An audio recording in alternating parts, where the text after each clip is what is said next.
All right, everyone. Good evening and welcome to the Planning Commission of the City of Moreno Valley. I now call this meeting to order June 8th, 2023 at exactly 6 p.m. May we have a roll call?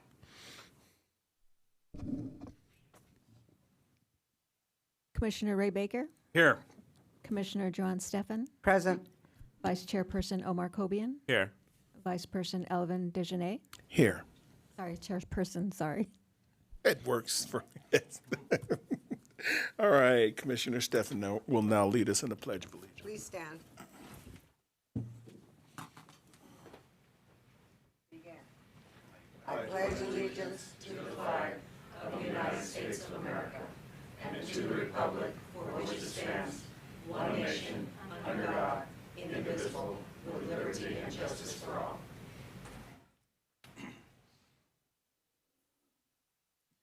Thank you, everyone. We're now going to move to the approval of the agenda. Do I have a motion and a second? I'll move to approve the agenda as submitted. I'll second that. All right, we have a motion and a second.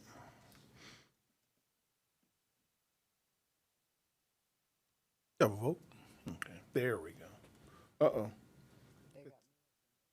No, all of us. As- We are the movers and shakers.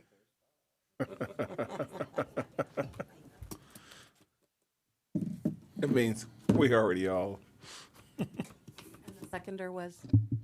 Kobian. Kobe.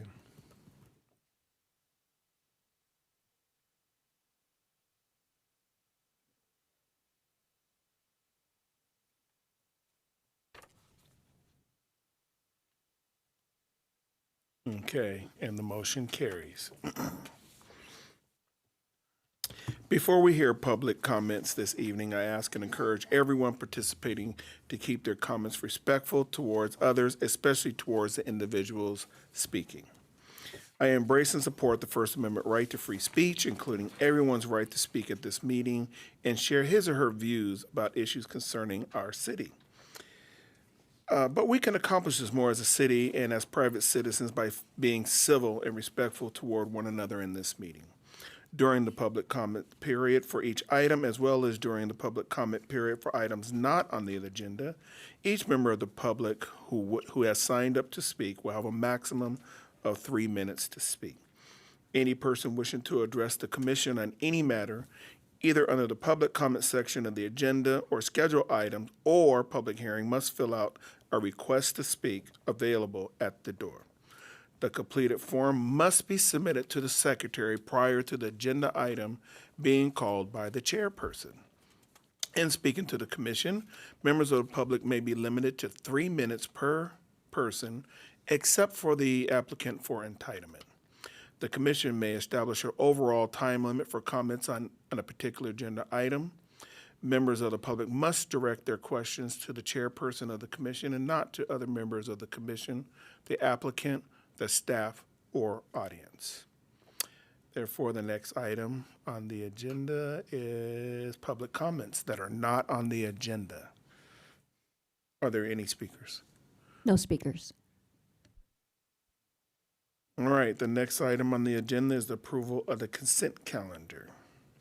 All items listed under the consent calendar are considered to be routine and non-controversial and may be enacted by a motion unless a member of the commission requests that an item be removed for a separate action. Items withdrawn for report or discussion will be heard after the public hearing items. Questions or comments from the public or on a consent calendar matter are limited to 3 minutes per individual and must pertain to the subject under consideration. At this time, would any commissioner like to pull an item from the consent calendar for separate vote? No. Do we have any public comments? No public comment. All right, at this time, do we have a motion and a second for the consent calendar? I'll make a motion to approve the consent calendar. I'll second. All right, a motion by Commissioner Kobian and a second by Commissioner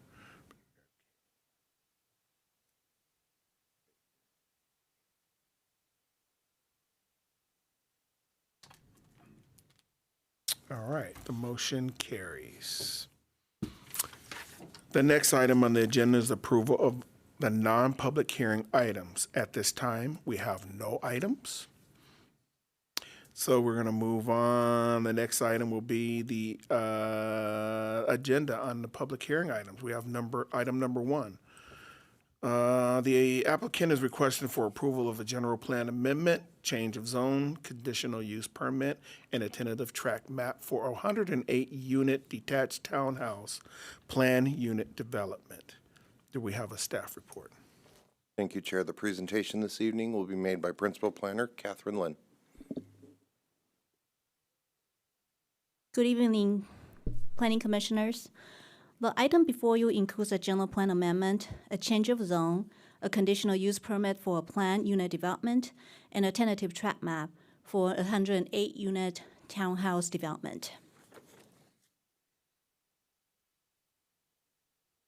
The 32.5-acre project site is located along the east side of Morton Road and north of Jennings Court.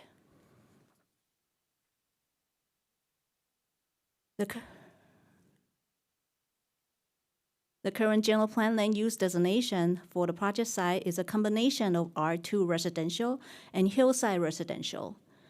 The applicant is proposing to amend the general plan to designate the southern part of the site to R10 residential and the northern part to parks and open space district. The current zoning for the project site is residential 2 district and hillside residential district. Consistent with the proposed change to the general plan, the applicant is proposing to change the southern portion of the site to residential 10 district and the northern portion of the site to open space district.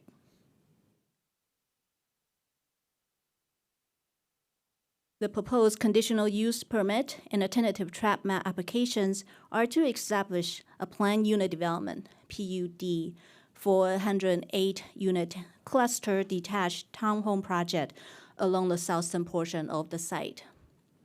The developer is proposing vehicle access from Morton Road.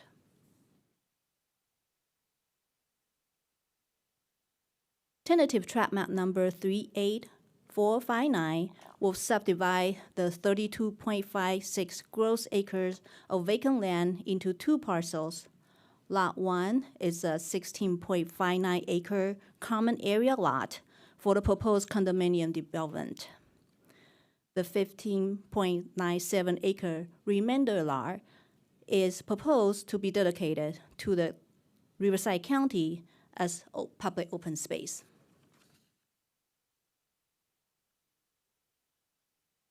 The PUD will also establish a 0.89 acre public park.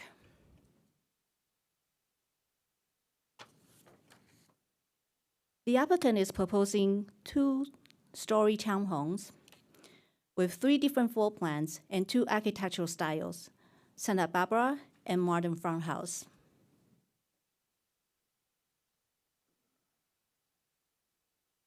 An initial study and mitigated negative declaration were prepared for this project and were available for public for review.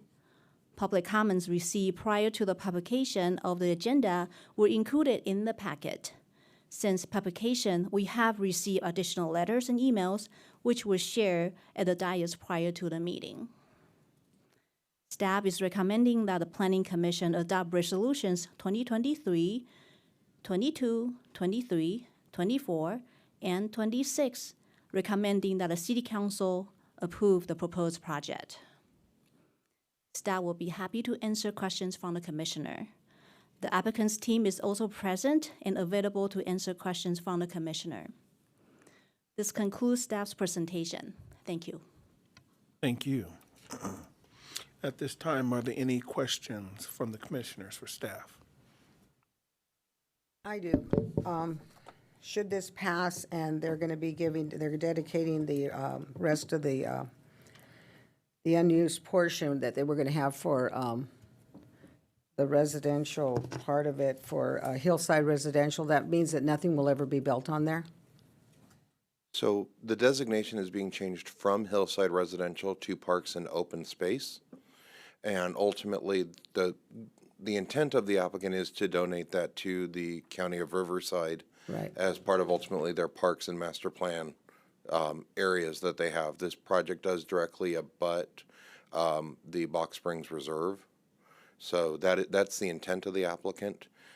They can share any progress that they've made with the county in terms of whether or not that would be accepted during their presentation. Okay. But that is the ultimate intent Okay. for those 15 acres.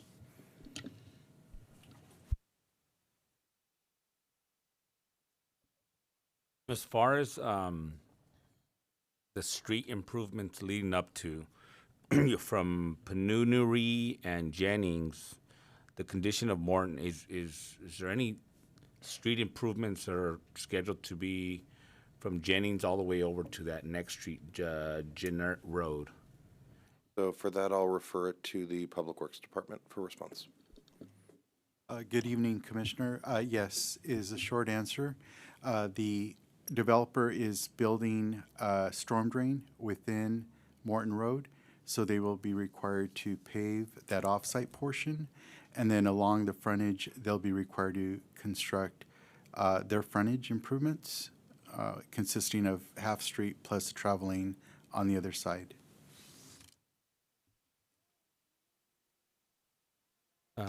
Second question is the size of the park. How big is that park for those townhomes going to be?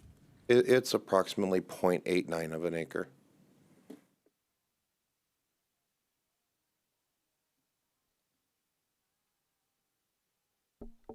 Are there any other commissioner questions for staff? If there aren't any other commissioner questions for staff at this time, would the applicant like to speak?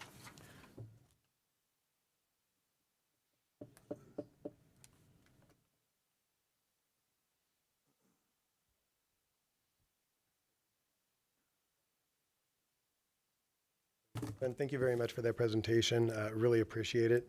Excellent job. My name is Jason Ackerman. I represent the applicant in this matter. Thank you very much, Chair DeJournette and commissioners, for hearing our presentation this evening.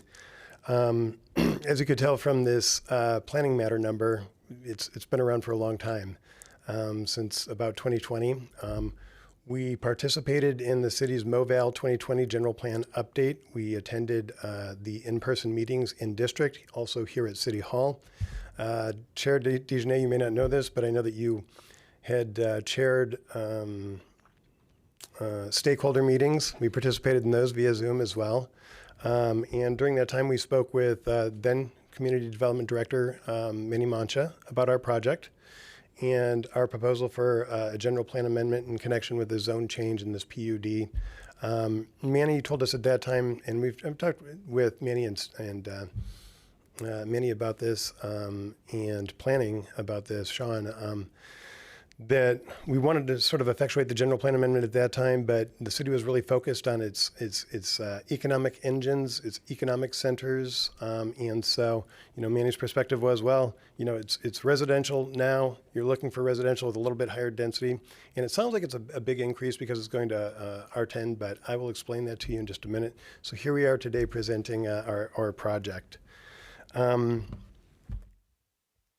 We are proud of this project. It's 108 detached townhomes, as you've heard, and I'm going to walk you through a presentation in just a minute, but I just want to give you a little background. We think it's a good project because we have worked extensively with your staff to work our way through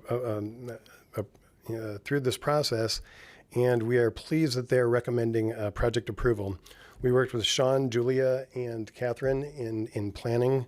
We worked with Melissa Walker and Director Lloyd in engineering. We also worked with Clay Shepard, Edgar Gonzalez, and Marshall Doug Bloom with fire to ensure that we were putting forward a very good project. We wanted to ensure that we delivered something that was worthy of being built in the city of Moreno Valley. And with each of these dialogues, we think we made it a better project. So please let me go ahead and walk you through this project. I will direct you to your screens. As Catherine pointed out, this is approximately 32 and a half acres of property. We are proposing to develop the lower 16 acres in clustered development. We are not seeking an R10 zone change to put 330 units on this 33-acre project. We're doing it to allow for a project design that is smart, that is sensible, something that works for young families and new home buyers. And this kind of clustered development, I think, achieves that goal. In looking at this image before you, you can see that these white spots are locations where there are clusters of detached townhomes. As you come off of Morton Road and you go to the right, if you follow the property line, it's in a black stripe, it goes up past the development area into the open space.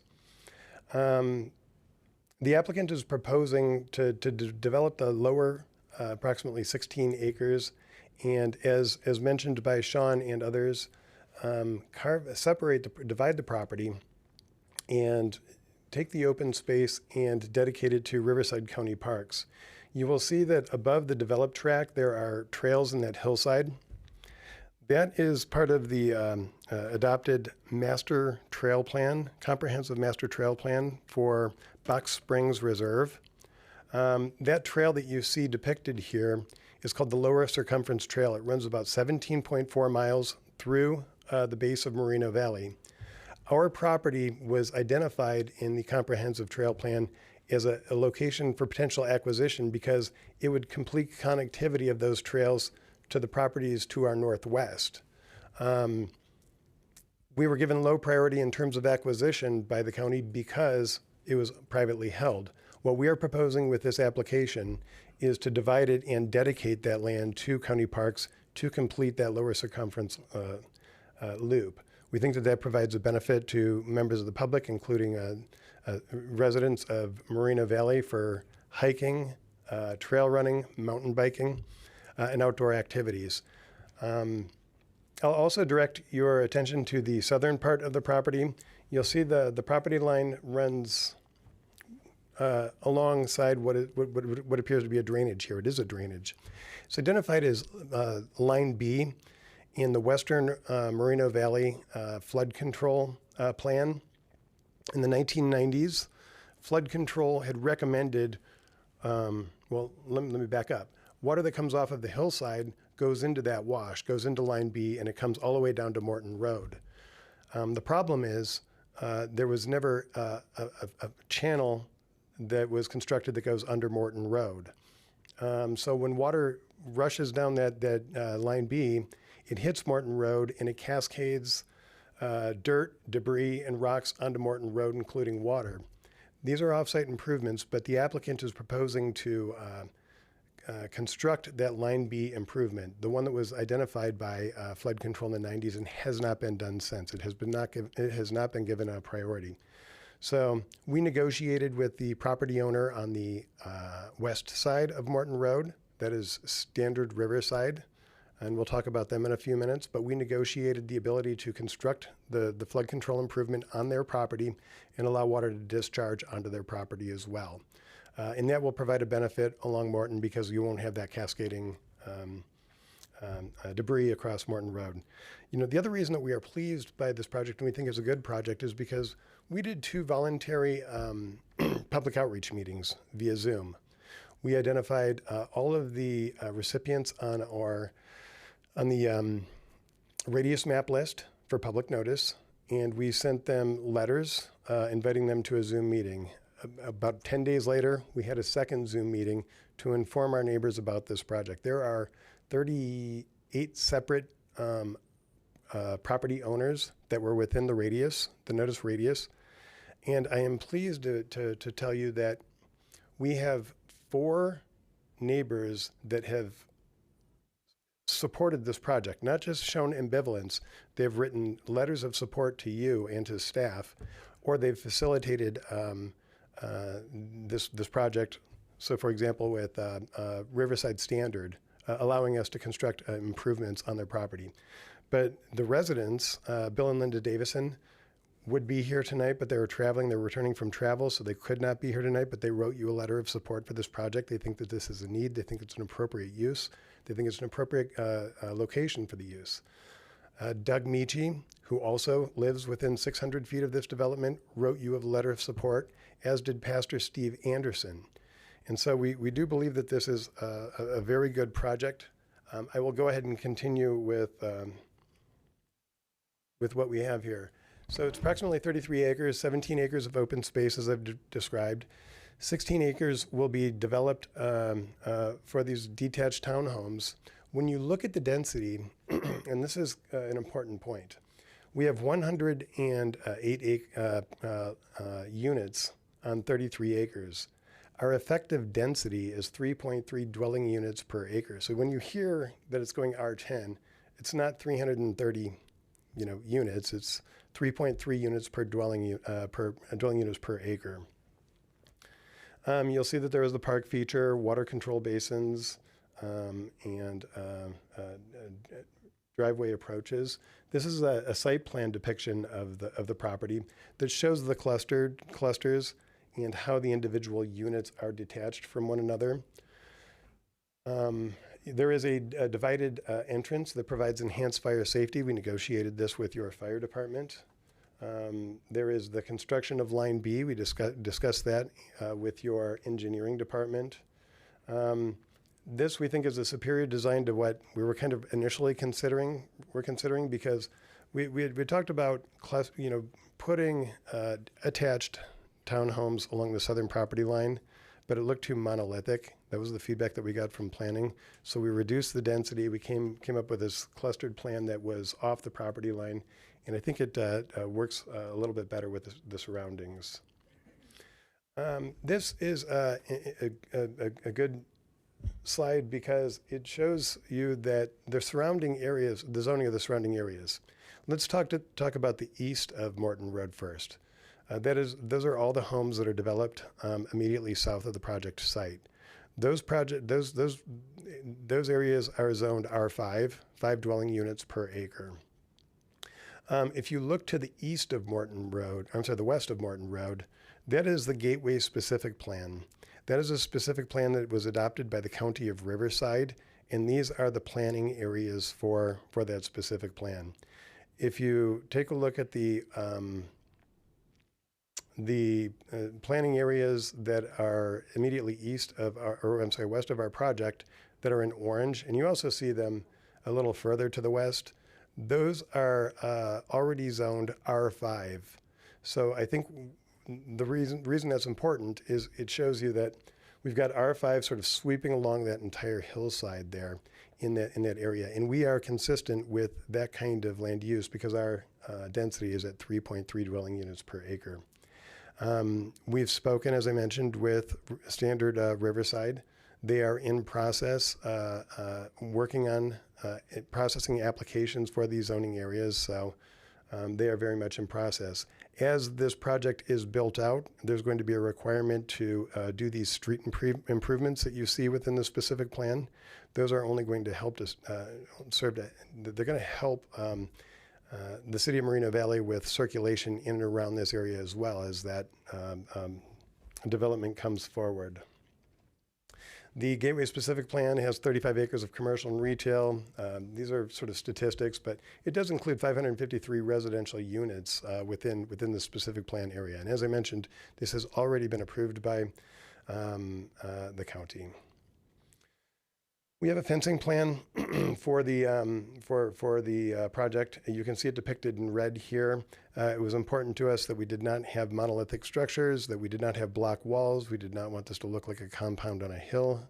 And so if you look at this, we've maximized views, we've reduced block walls, we've blended the project backdrop, and have this open feel through the use of steel tubular fences with pilasters. One addition, it's not included on this map, but at the daylight between the open space and the back end of the development area, these lines will go all the way around the project to provide an additional buffer to the open space area. And so these are the fencing details. These are the elevations of the detached townhomes. You will see that they have so this would look like a typical cluster coming in from the back. You would see the The driveways are two-car driveways, two-car garages for each townhome. This depicts the front elevations as well. As mentioned by Catherine, the architectural styles are Santa Barbara and modern farmhouse. So that concludes my presentation. I do have our consultants from United Engineering Group, our engineers, SOMAS, who did our environmental document, and DUDEC, who worked on fire safety, to answer any questions you may have either now or after you take public comment. Thank you. Well, thank you. Are there any commissioner questions for the applicant? I do. I asked that about staff. How is the dedication of, to the Riverside County Parks going? How's the progress on that? Fantastic. County Parks is enthusiastic about getting this because it was part of their comprehensive plan for the Box Springs Preserve and their trail system. So I've been speaking with Tony Pierucci at County Parks about the dedication, and they are enthusiastic about accepting the dedication. Okay, so does that mean that it will happen, or they're just? The applicant is committed to making it happen, and the County Parks has represented to us that they very much want it.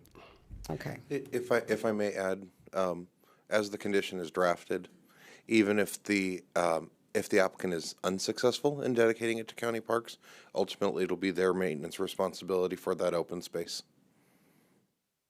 So if they're successful in dedicating it to the county, then the county will assume Right. maintenance. If they don't, then it will be ultimately the responsibility of the homeowners association to maintain that portion of that 15 acres of property. But my question is, if it isn't successful, are you planning on doing anything with that 15 acres in the future?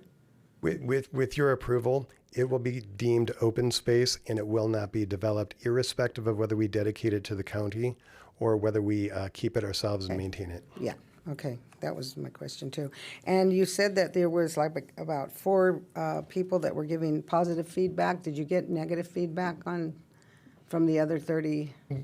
We did. There are comments that were in opposition to the project. Their concerns, my understanding of their concerns is that they thought that there might be people from our project parking in their neighborhoods. There was concerns about homelessness and what we're doing to ensure that our park remains clean. But this property will be under an HOA with CC&Rs, and it will be policed by its residents who don't want riffraff in their parks. They want to ensure that there's no illegal parking. And so those were some of the comments that we heard. Okay, and also, are these going to be for rent or purchase? The applicant is proposing these as market rate for sale properties. Okay. And the HOA, hopefully the fees aren't too high. Because I heard I heard concerns from somebody that had emailed me personally and told me that sometimes the HOAs can be pretty high. But I don't know. I don't have an HOA. Alvin? Okay, let me see what else notes I got here. I guess that's about it, but I know people have concerns, but I mean, they don't seem like they're that big of a concern. My concern actually was the fact of maybe the hill with all the water we've had this last year. You get a lot of flooding, you get a lot of, you're going to be carving into there, and, that was my concern really, because I know I had a home that they built some houses above mine, and they had all this loose dirt they brought in, and I had to put a huge wall just to make sure that stuff didn't eventually come down to my property. So with all, like I said, the rains, and you see all this, and there was a lot of flooding there. I know a lot of people were talking about that.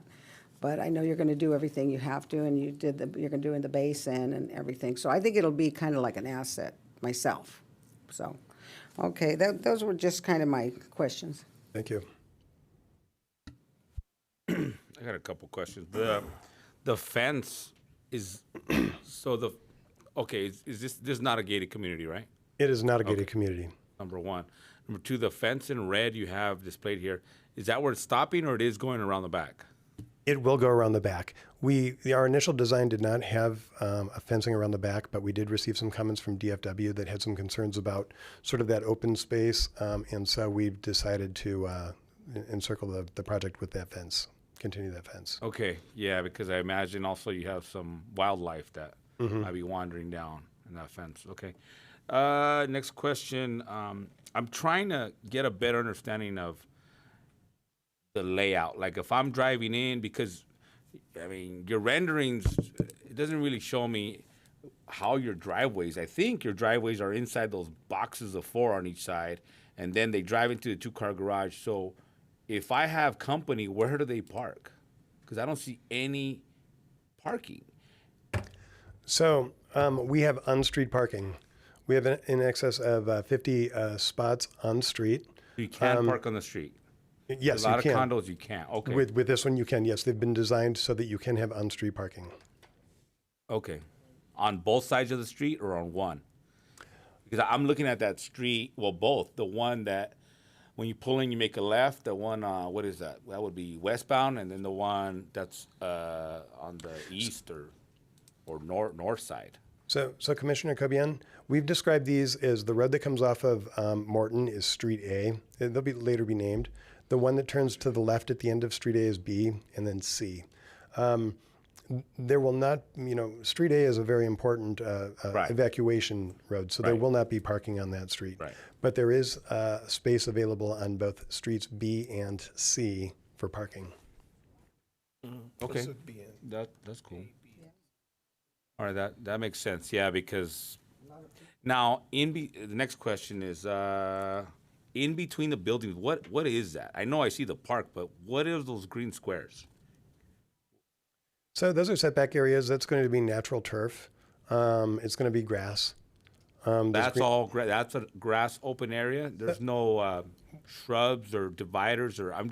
Why is it boxed out like that? Why am I seeing it like that? And I'll allow our engineer, United Engineering Group, to respond to that question. But Confused. It's really confusing because The lines that you're seeing there, Commissioner Cobian, or Vice Chair Cobian, sorry, are depictions of the downslopes that occur. There is a substantial amount of grading. So what those are showing are the downslopes that lead to and from the park. So the darker green areas that you see are all slope. The lighter green areas are going to be your park, as well as other flat areas or areas that don't have the same degree of slope as the rest of the site. The other thing, as noted, the yellow box, each of the yellow boxes ultimately has an interior driveway, which ultimately divides the units 4 to 4. Yeah, I see it on the neck render. This rendering here where the fencing is. I see that where the driveway is. But is there walkways to the park from these buildings? we didn't include that level of detail in these depictions, but it will be resolved and it will be worked out with planning. I'm sure. Those are little details. I know that in the past, and I'm going to tell you that one of the things I like to see is if I'm somebody that's going to buy a unit or I'm looking at these units, you don't even have a landscaping plan here. And I'm assuming that the city has a minimum requirement of what trees, and what you're going to include in that. I mean, you have some drawings here on the park, but you don't even tell us what kind of plants or trees or anything you're going to use here. So, yes, Vice Chair Cobian, those are very good comments and very good questions. We put together a conceptual landscape plan for this project. We worked extensively with fire on it because they had to be drawn from native plant species that are fire resistant. So we've proposed. We do have a draft plan. It has been approved in draft form by the fire department and by planning. When that is finalized, we'll do locations and we'll have better depictions for you. Okay, that makes more sense. You are in a high fire zone. So Gotcha. Vice Chair, the other thing I would note, if you look at the plan that's now on the screen, all of the areas that are identified in the dark gray color, those are all slopes on this site. okay, yeah, it makes sense. Okay, thank you, man. Sorry to grill you. No worries. My understanding, I counted 14 All right, so with the 108, that comes out to about eight units per, on the yellow squares, is that about right? So yes, they are varied. You'll see the one that is the furthest to the west and the south along the property line. That is going to be a cluster of 4 units. If you go to the absolute end of Street B where it intersects with C, you've got another 4 and 4. There are approximately 8 packs and 10 packs, 8-pack and 10-pack clusters. So you have 4 on one side, 4 on the other, or 5 on one side, 5 on the other. Okay, got it. So there's an average of 7.5, something like that. Yep. Per averaged out. Okay. My understanding, and I think I heard you, is that this is not going to be the true rendering of an R10. I think you said that with 108 units, there is actually a capacity for about 300 plus. That's right, because there is no obligation for us to divide the lot and create an open space lot and do that dedication. And typically in planning, you take the entire parcel, you divide it by the number of units that you have, and that's your density, right? Right. If we take our approximately 32 acres and divide it by 108, we end up with 3.3 dwelling units per acre for the parcel. So just slightly above R2. Yes, and well below R5, right? Right. Which is consistent with the surrounding surrounding. neighborhoods. And while the folks on Jennings Court, some of those homes have half-acre lots, they are in fact zoned R5. That developer just elected to have larger lots on that property. So we are consistent with the surrounding zoning. Okay, so just in recap, it looks like Chair, I would want to clarify one thing, though. Lot 1 on its own is approximately 6.7 units to the acre. When you look at the common lot that they're looking to retain at the end of the day, that is 6.7 units per acre. That's the density of the developed area of the site. for the developer, but not in Not total. the entire 33 acres, but the developed 16 acres comes out to about 6.7 units per acre. And that's the reason why ultimately the R10 zoning was the zoning designation that was placed on this project. Well, that's why I imagine with the donation of the open space, the park area, then that kind of shrinks it to where the density is only in the developed area. But ultimately, we could use that entire area. Is that right?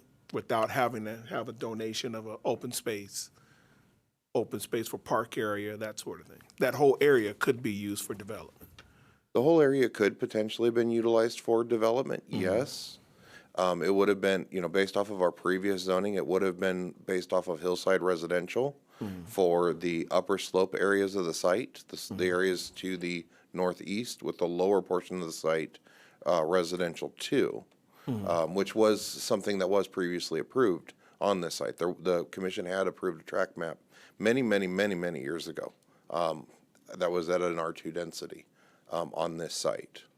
Okay. So that's what it would have been based off of their design, and that's why they did the R10 on the lower 16 acres, and then they did the open space on the upper 15 acres of the site.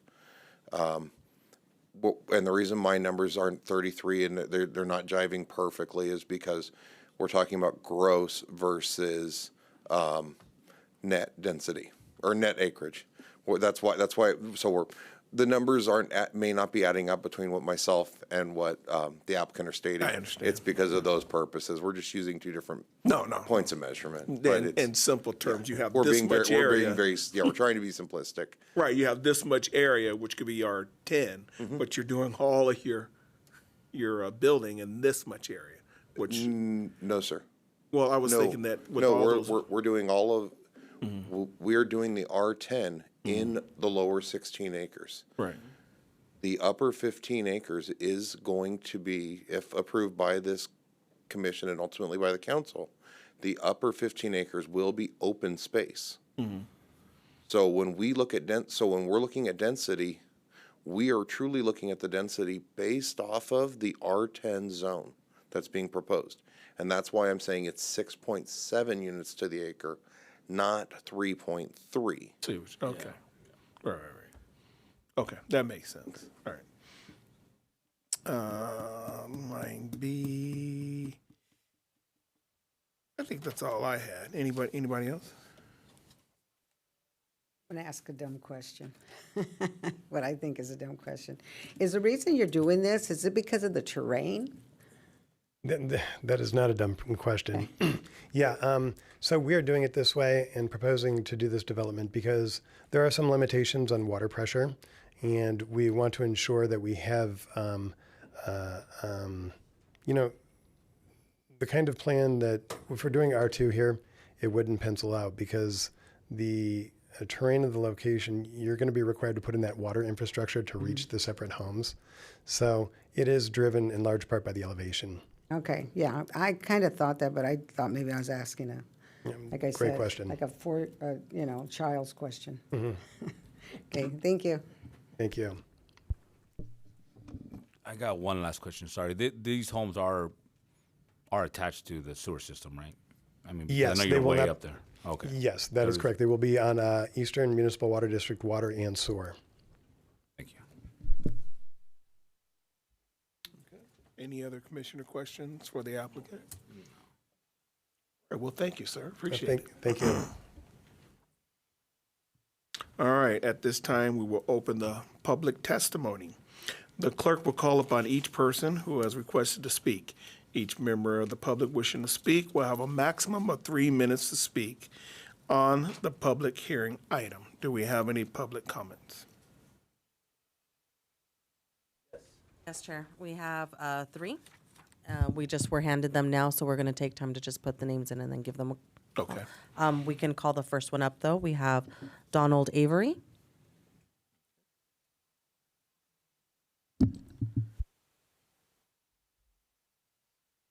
Hi, greetings to everyone. I'm a resident on Jennings Court. Okay, there we go. Okay? All right. I'm a resident on Jennings Court, and that's a R2 development there. We have half-acre lots. Most of our houses there, like $1 million houses right there. We all had architects. There's nothing there that looks the same because everybody custom built their homes. We're not for this program or this development because there's nothing in that demographic area that looks like those houses that are being built. There's nothing. These houses, there's not going to be ample parking. We have half-acre lots, so for sure, they're going to be overflow parking on Jennings Court. People who have cars that may not work or be operational, they're going to park their cars on our street and move them when the street sweeper comes. And so my house, you can probably park 4 or 5 cars in front of my house. Right now, we don't have it. All of our cars are pretty much inside the gate.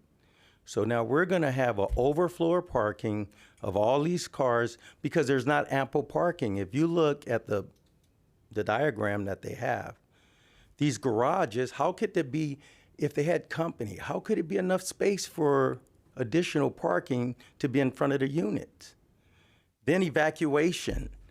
I'm on Jennings Court. It's a cul-de-sac. There's no way in the world if there was a fire and you had to evacuate from that.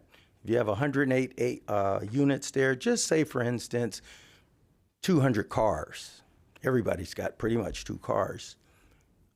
We will not be able to come out of Jennings Court and go down Morton Road if an evacuation took place because nobody's going to let us out.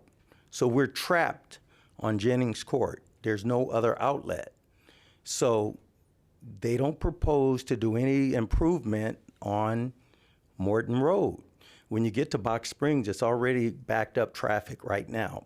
If you ever go down maybe from 7:30 to 8:30, it's a backup on Box Springs. So it's going to be a traffic problem on Morton Road, not efficient. And so those don't match any of the demographics in our area. They're going to devalue our properties. There's nothing that's going to appreciate our property. So for us as property owners, even in that whole area, there's nothing that looks like those houses. So we're against that project of changing the zoning to R10. R5, maybe we can live with it. We're not saying we don't want them to develop that, but R10 is just really taken away from R2. So thank you. Thank you.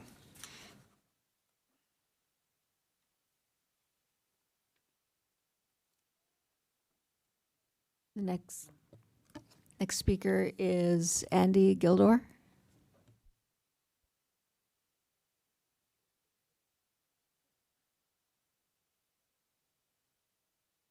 Hi, my name is Andy Gildor. Mr. Jason Ackerman, when he broadcast the notice, there was only a few people that knew about it, okay? And not everybody know how to Zoom call, all right? So what I have here, I turned this thing in, and you will all get a copy. I have points here that I want to bring across here. Okay, preservation of R2 zoning. We strongly believe that maintaining R2 zoning is essential to preserving the character of our neighborhood. The proposed R10 rezoning would introduce high-density townhome unit that are not in harmony of the existing semi-custom and custom homes that we have there. Parking concern. We seek clarification on how the overflow can cars from the proposed townhome will be accommodated. If a family has more than 2 cars, where will the additional park vehicle be? We all question the monitoring and enforcement of any regulation in place and the potential consequences for non-compliance. The community park management.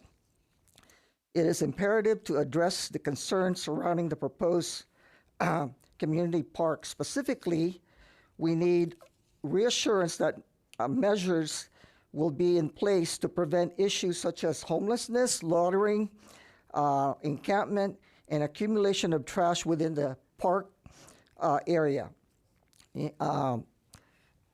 Emergency preparation, okay? Given the potential risks to our health and safety, we need the understanding of the evacuation plan in case emergencies such as road closure or fire. And it is critical that adequate measures are in place to protect lives and property in the event of unfortunate incident. Traffic impact mitigation.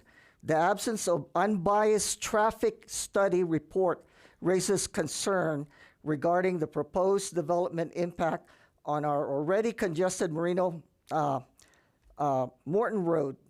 Considering 108 units, each will have 2-car garage. We established a significant increase from 216 to 324 cars on Morton Road alone. We urge the City of Moreno Valley to address this issue and provide a comprehensive plan to alleviate the potential traffic problem. Now, the property value, we're kindly requesting a clarification of Thank you, sir. Mhm. Thank you. Thank you for your comments. Our next speaker is Frank.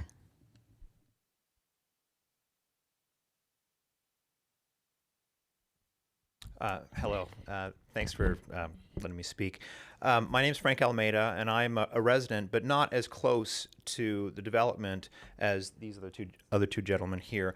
I'm further down off of Palafoxia, and I just kind of noticed the sign just being put up as a notice coming in today. So I had no idea that this was even even happening. But the concerns I have are going to be similar to the gentleman that I'm just going to be echoing their concerns too. Traffic. I mean, I think his name is Donald, was saying that, between 7:30 and 8:30 a.m., that traffic getting on to Ironwood or Box Springs Road is ridiculous. It adds, just to get to the freeway there, it adds 15 minutes just to my commute.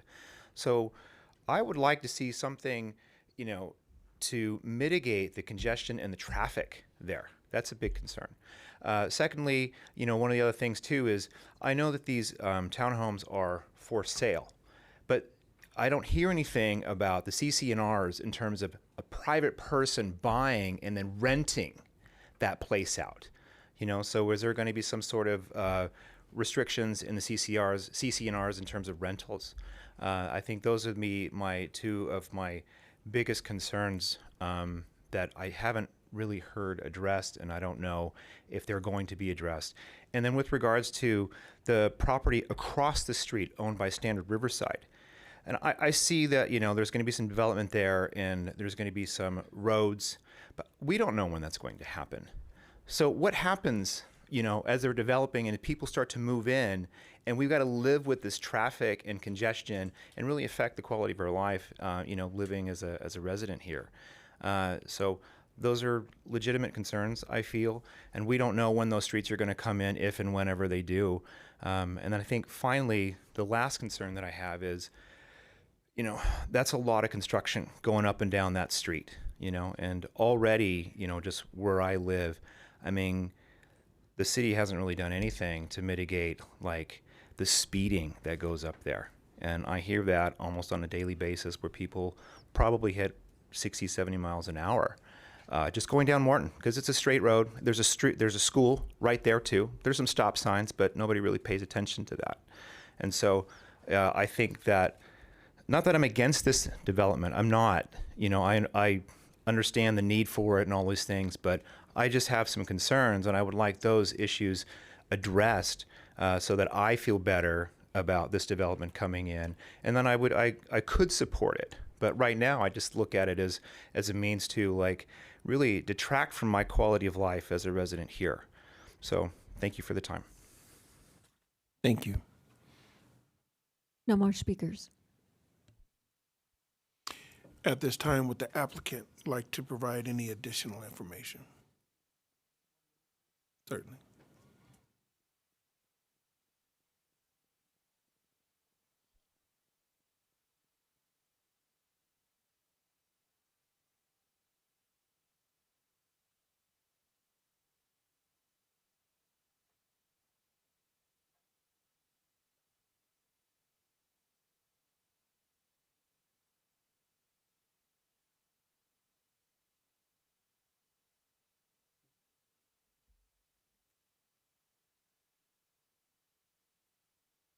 Thank you very much for your time. I'm going to ask my consultants to come up and speak to some of these issues, to offer their expertise on the issues. But in terms of parking at this location, these are mostly 2-bedroom, some 3-bedroom units. And so we expect that there's, and they all have 2-car garages by design. It's our expectation that folks living at these homes will be restricted to two cars. And it's something we are considering looking at CCNRs when we develop the CCNRs about limiting car ownership. And we'll talk about CCNRs in just a minute because I know that Mr. Almeida had referenced that. Parking on Jennings Court, we don't think that's an issue. We think there is, if that were to become an issue somehow, there would be a remedy for it. And we don't want to create problems for the city. We don't think it's going to happen. We think there's sufficient parking on site.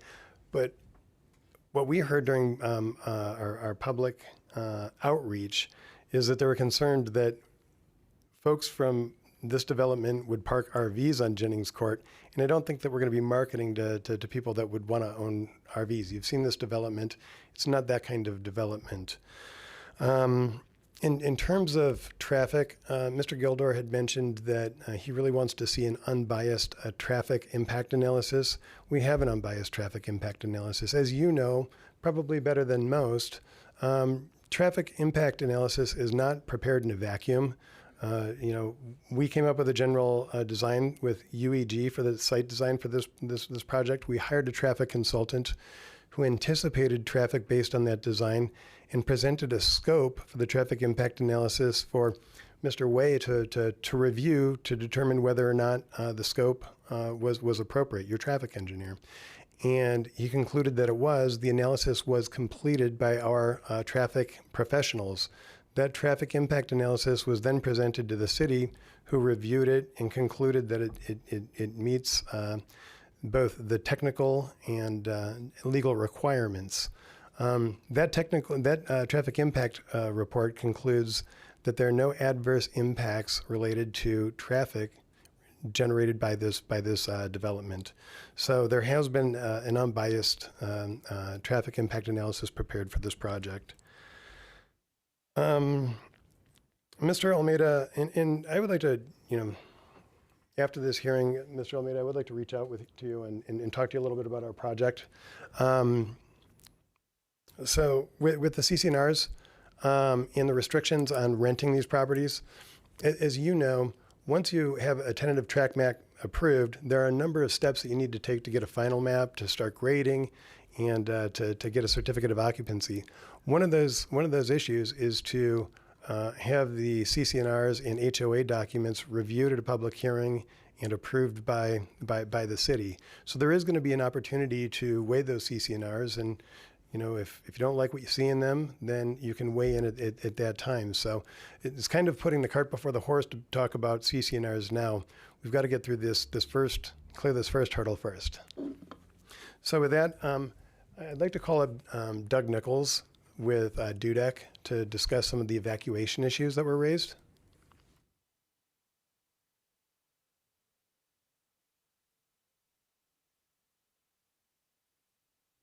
Good evening. My name is Doug Nichols. I'm with DUDEC. I'm a senior fire protection planner with the company.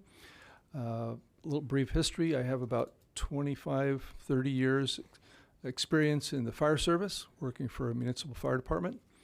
I've also been doing consulting for a number of years, and I actually served 6 years as a planning commissioner. So I can relate to what you're going through. Thank you for your service. I know it takes a lot of time to review these plans and assess them. So thank you for that.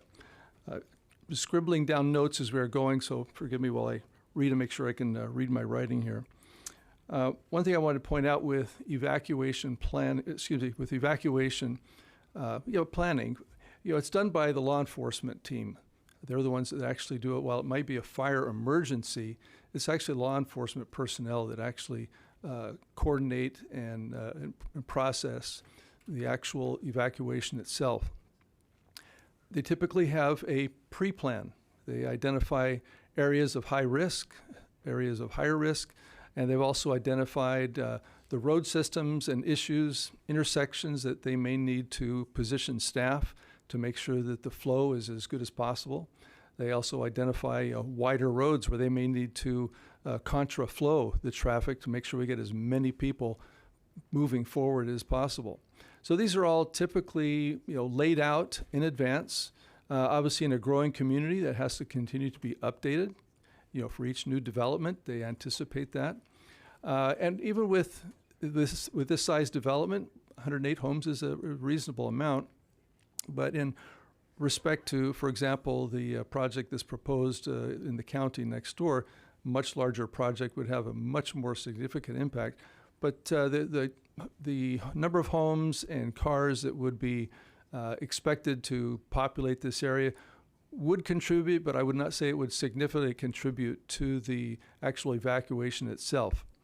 In March in 2021, Fair and Peers actually did an assessment of the evacuation plan for this area and found it to be satisfactory, had a few recommendations and observations, but found that what has been planned so far was right on target.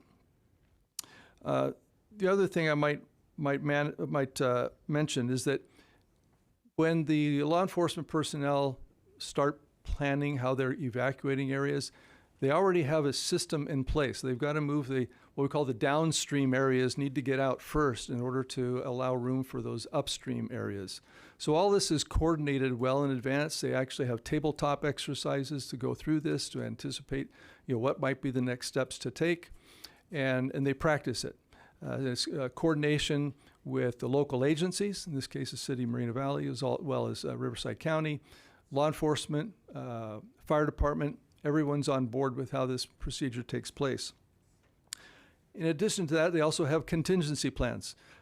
Emergencies are very fluid. You can't really plan them as something that you might be able to do on a tabletop. So they always have contingency plans and backup plans. So those are all calculated into the process.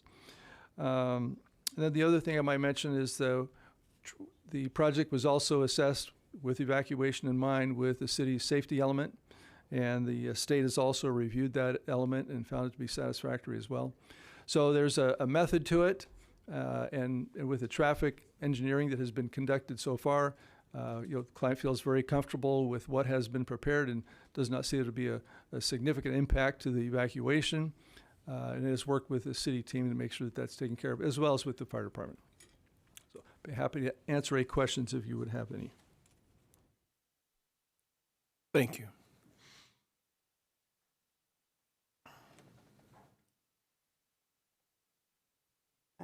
I don't think there's any more. Well, here Yeah. comes another dumb one. I was noticing that Morton Road just kind of doesn't go anywhere on the back end. And it just seems to me like somebody would have made it at least connect with some of these other roads for an evacuation. Maybe they didn't feel that that area was going to be built up. So Morton Road does ultimately connect. If you drive to the very northern end of Morton Road, it actually does come all the way back down. Is it like a dirt road? It is not. It is actually paved. It comes back down to the railroad tracks. Doug, do you have the name of that street, sir? It comes down to it connects up to Porch. Ultimately, that road ends at the railroad tracks that are currently held by that are operated by Metrolink, and there is a permanent fire access gate there that can be open and operated remotely, which actually gets you access down to that exit further to the But south. right now, it's not really for the public to use. It is a public road. It is? Okay. Yes, 'Cause it you is said when it was is a public road. There are additional homes within the Riverside County located further to the northwest of this site, north of the Gateway Center project that was shown to you a little bit earlier. Okay. But this road that road is actually paved. I've driven on it. Okay. And I was just, because on the mine, it just didn't look like there was any connecting there. there is a road, but it is Go down that one. you don't have it does not have a outlet. What it does is it terminates at the railroad tracks through a fire gate, and the reason behind that is because Metrolink does not want people driving across the railroad tracks at that location. So there was a permanent fire gate put there. It used to be open many years ago. I would assume. I'm surprised Alvin hasn't mentioned when he used to drive on it, honestly, because I drove across that railroad track as a child. Well, I wasn't driving, but you know. So generally, I would imagine Yeah, I that in think the event of an emergency, In the event that of an fire emergency, gate could be open. there is an access to actually head northeast from or northwest from the site. Okay, so everybody would not have to travel south. No. Okay. Yeah, now that you said that, I'm looking at this, and I've never really driven on it because it was kind of like a rough road at one time, and It's not the nicest of roads. right, But it is paved. But I do know, yeah, that now that you mentioned that, so if there is a fire, at least that's another That's an outlet. alternative access, Yeah, yes. okay, I was kind of wondering about that. All right, yeah. So let me ask another question. What? Because I tell you, man, if Morton went all the way around and you can connect to the freeway, that would probably make a lot of residents happy now because of the traffic on Box Springs. I mean, I feel for. I used to live on Box Springs Road when I had an apartment at Vista Springs many years ago, and but now it's another. It's a game. I work near that area and it is bad, the traffic. So I feel for the residents of Morton now. And is there ever going to be an option? I mean, because aside from waiting for the Gateway Center to open, Well, that's that's Riverside County, is that Caltrans, or how would that even? That is That's an Riverside? agreement between Riverside County and Metrolink, as far as I understand. The city of Moreno Valley has nothing to do with that. no jurisdiction over that. Over that road. And over that road, over that access gate, why it was closed. What we can share is that that gate can be opened remotely in the event of an emergency to allow for a secondary access, not requiring everybody to travel down Morton Road. Okay. Actually, that would be a good example of the type of things I'm talking about. When it talks about pre-planning, where that would be a site that's already identified as an alternative, and if egress was necessary out that way, then the law enforcement and fire department personnel could make those advance arrangements and direct people that direction if necessary. And I did drive that road, and I did see the gate, so I can attest that it is drivable. Okay. Thank you, sir. All right, Appreciate thank you so much. All right. Are there any others?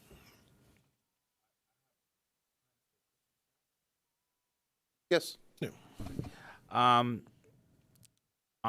right below Penunuri Place, what zoning is that? Because that's definitely not an R2. I mean, it seems like Jennings Court, Hilmer Court, and Penun are R2s, right? Just that little area. No, they're actually all R5. R5s. They are R5, but they are built they are built closer to an R2 density in terms of their overall design.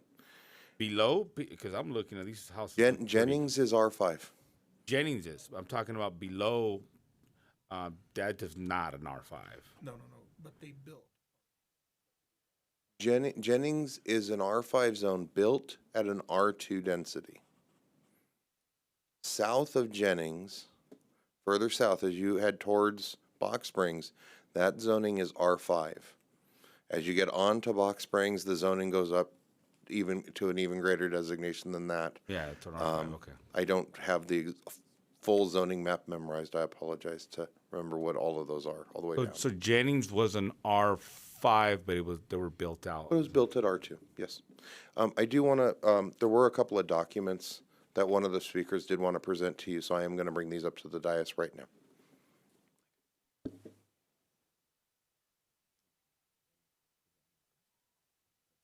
Yeah, and they just chose to build that way.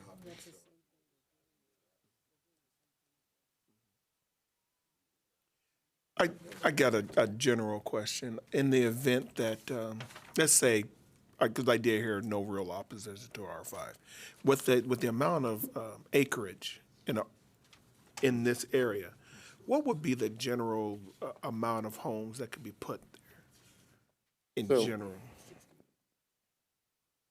Are we talking about the full 33 acres, or are we talking about? 33 acres, if it was, say, on R5, or what would be R2 or I5, basically? 30 acres at an R5 density is 150 units. 150. But that would be looking at the entire property. The entire project. So the actual realized density, I don't know what that would ultimately be, because again, there are substantial slopes on this property. But there wouldn't be anything preventing someone to grade that or to go in there? Well, yes, there are. Because so of the amount if of we were slope. looking at this, if they wanted to do an R5 development, they would still be they would be before you with a general plan amendment and a zone change. Mm-hmm. And they would be asking to amend the hillside residential zoning designation, which does have quite a few restrictions on it relative to grading that are already in place. And they would also be asking for a higher density over the R2 designation that's on the property as well. So you would still be increasing the number of units. I couldn't tell you exactly with the way the grades are and everything else. That would take some significant engineering work done by an applicant to tell you what truly could be realized on something like that and still comply with, our hillside ordinances. I guess what I'm getting at is in general, whether or not it's R2, R5, and I know as we go further out to R10, whatever is going to be built there is going to increase the amount of traffic, increase the amount of homes, and maybe it may not be 108, but we may be looking at 50, 60, something like that, even if it was still an R2. And yes, there would still be environmental impacts associated with there would be potential environmental impacts associated with any development on a site. That's ultimately why we go through the initial study process to determine whether or not there are any significant impacts. And ultimately, when we look at a traffic study, a traffic study identifies what those impacts may be, and ultimately then identifies ways to mitigate those impacts. Now, again, the way traffic studies are reviewed today and the way CEQA analyzes them is quite different from what it did even, a few years ago, being that we now look at vehicle miles traveled rather than level of service. But ultimately, through our general plan, we were able to look at the level of service considerations still. So it's not a CEQA issue, but it is still a general plan conformity issue. So that's ultimately how we address that. With regard to the traffic and the traffic impacts, one of the things that, again, that, Box Spring does back up. I think that is not a question anybody has. But there's also, significant traffic along Caltrans within that area, which does, lead to some of that backup onto Box Springs. So there's a number of factors of why there's a lot of traffic in that area. Right. And I'm speaking as a planner, not as a traffic engineer. We can have Way get into more detail on that if you would like. Now, there used to be a time when the freeway would back up, you could just shimmy down Box Springs and get into Riverside, but that day is over. Everybody, that cat is out of the bag. Everybody knows that trick now, and that's why Box Springs backs up, because we get a lot of backup there between the 215-60 split and before it gets to the 91. All right. Any other questions? No?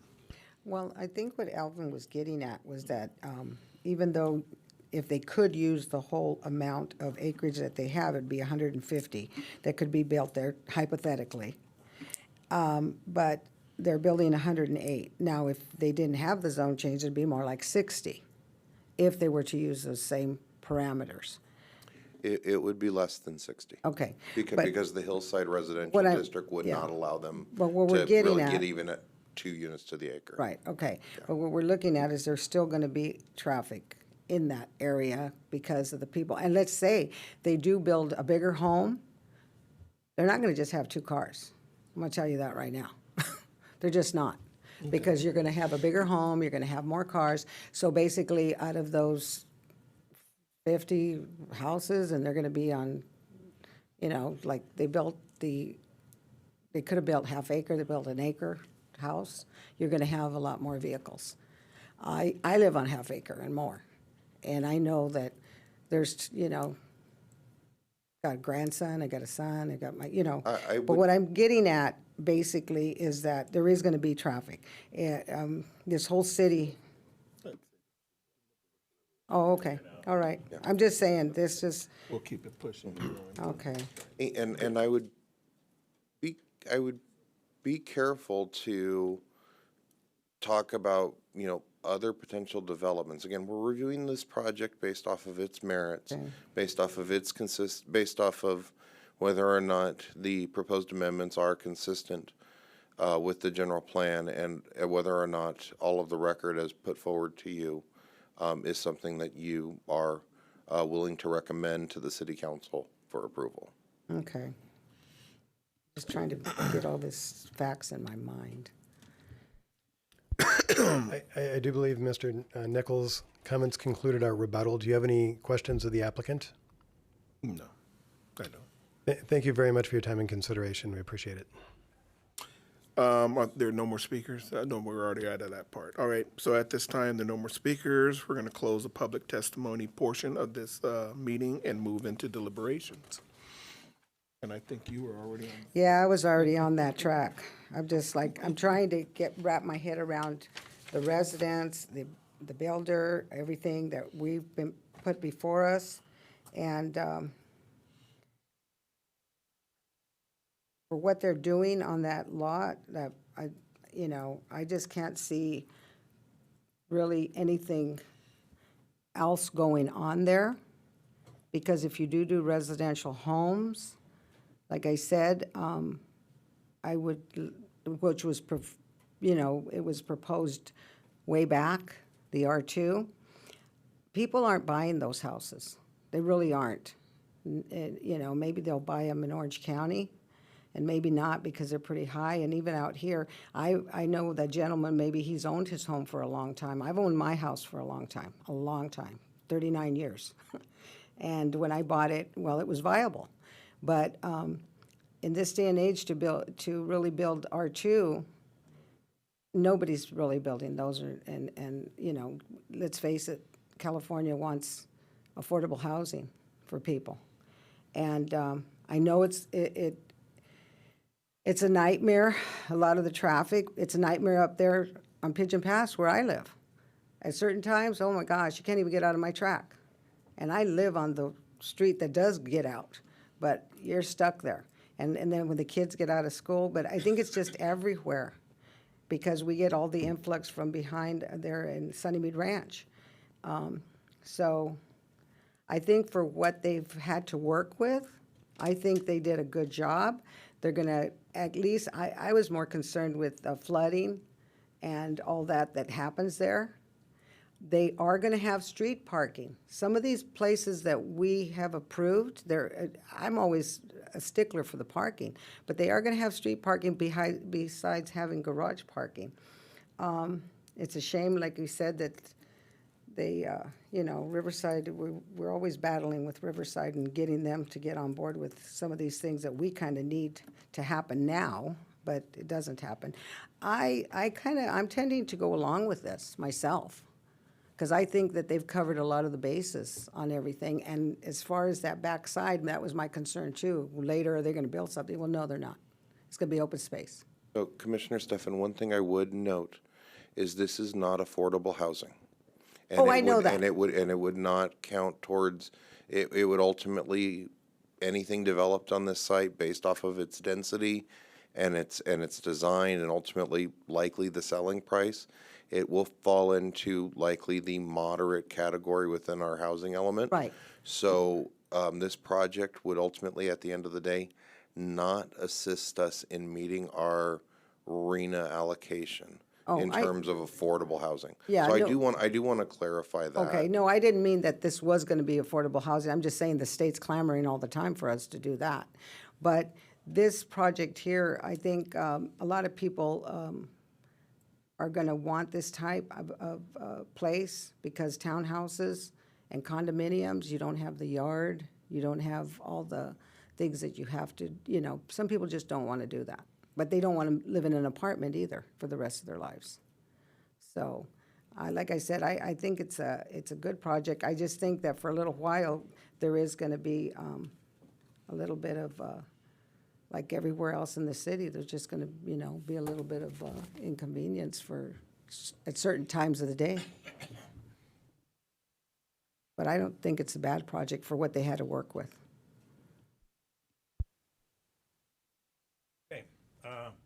You know, the thing is, on any of these infill projects that we have around town, and we got a number of them, and you're going to have the traffic problem. It's just the way it is. And then you've got a school involved in this. But I think this is a great improvement for this area. And I know you've got those $1 million homes across the street there, but it's part of life. People, and I agree with you, Joanne. People are not going for R2 projects or homes. And these people like this type of thing. It's zero lot line, not a lot of property to take care of. And I think it'll serve a purpose. And we haven't done a condominium deal on here in quite a while that I can remember. Man, and most of them have been apartments. So I think we need some condominiums here in town, and this may be the great place to put it. I like where they're doing the hillside development there. So I'd like to go I'll vote for it. With this location, with this project, you know, people are going to spend a lot of money on these homes. I don't necessarily agree with people parking abandoned cars on Jennings. I don't see that happening, and I don't see them having a homeless problem. A couple reasons. I'm also on the association where I live. I live in an R2 area, right next to the Road Logistics, and I'm fine with it. When I moved there, I knew that was going to happen, and it's going to happen, and I'm okay with it. I was even okay with the Moreno Valley Trade Center. I mean, things are going to get built on open lots. I'm sorry, man. That's just the way it's going to be. But these CCNRs, my association, we're on top of that. I'm on the board. Whoever's on this association that spends $300,000 to $400,000 on their house, they're going to make sure they're not going to have a homeless problem on a small park or parking abandoned cars, especially on Jennings. I don't see that happening. I don't see it at all. it's a good-looking project. Would I prefer more parking? Yeah, I probably would prefer a little bit more parking there. These condos are 2-bedroom, some 3-bedroom, so they're small. You're not going to get a lot of people living in these. So at the end of the day, we do need more housing. Would I prefer a different spot? Of course, but I'm not shelling out the millions of dollars for this property. And at the end of the day, people are going to buy property and they're going to develop, and you know, I'm going to vote for this project. I concur. I think at this day and age, I would imagine that a lot of the homes that are up there now in the R2 were purchased some time ago. And if I had a couple of $1 million to purchase all that land and buy a property on an R2, it probably would not be Moreno Valley. Not that I'm not saying anything about my town that I've lived in all my life for 52 years, but I don't think someone's rolling in here with a couple $1 million and say, I'm going to buy an R2 here. I mean, I think I'm in a R5 myself, and my home was nearly $700,000. Jeez Louise. Yeah, it hurt. It hurt. Again, I always say this all the time. If you live by an empty field, if you live by something that's empty, something's going there. That's the bottom line. It is not going to stay empty. It just won't sit there forever and ever. And I also say this, and I'm not saying this to any one particular person. It's kind of like when I drive down the street, I can only drive my car. I can't drive the other person's car too. I got my property, and I can't tell the other person what to do with their property. I can't mow my lawn and the other person's lawn too. It's nice to have your property, and it'd be nice to have to be able to say, I have my property and over there and the other property, I want this to go here and I want that to go there. And so it makes I get that, and I wouldn't want anybody to be inconvenienced or anything like that, or the quality of life to go down or anything like that. But I say this, that empty field is going to sell, and something's going there. Good enough that a person would come in and say, hey, we're going to donate some of the land, we're going to build we're going to have some open space and make street improvements and that sort of thing. Or it could go to someone and say, hey, we're just going to put homes there, no CCRs or anything like that, and park wherever you want. Yeah. So I like the project. I do. Again, I'm with Commissioner Kobe, and I'd like to see more parking. Two-car garages, and you got 2-bedroom. You got a couple and maybe a child in there, and that child's going to grow up and want a car. So now you're looking at 3 cars. Bottom line, if I have a 2-bedroom place, if I'm not having an in-home office where I'm working at it, and I have a child there, that kid's going to high school eventually and is going to have a car. So now you got 3 cars. So you got a project there that eventually, if families move into that, the kid's not going to be catching the bus all the time. That's not going to happen. So maybe some consideration for parking, unless we're just thinking about the only people that are going to move there are just single people, not planning on having any expansion whatsoever. But I do like the concessions that the applicant has done. Love the open space, the park, the improvements to Morton. I think it's fantastic. I don't think we have anything to talk about what's happening on the north end of Morton, and it's Riverside County. I can drive in Moreno Valley. I can't drive Riverside. So I'm actually for the project. With that being said, if anybody else doesn't have anything else, do we have a motion and a second? Okay, I'll make a motion. Okay, I'll start off here. We're going to adopt Resolution 2023-22. Then also we're going to adopt Resolution 2023-23. And then also we've got Resolution 2023-24, and then we're going to adopt Resolution 2023-26. Now, did we leave 25 out on purpose or not? It was assigned for another project we anticipated would have come tonight, but it didn't. But Okay. it was not finished, so it'll be at a future meeting. And I think that gets it covered, okay? what was it, 22, 23, 24, and 26? All of, yes, it's correct. All that, okay, got it. Okay, we have a motion and a second.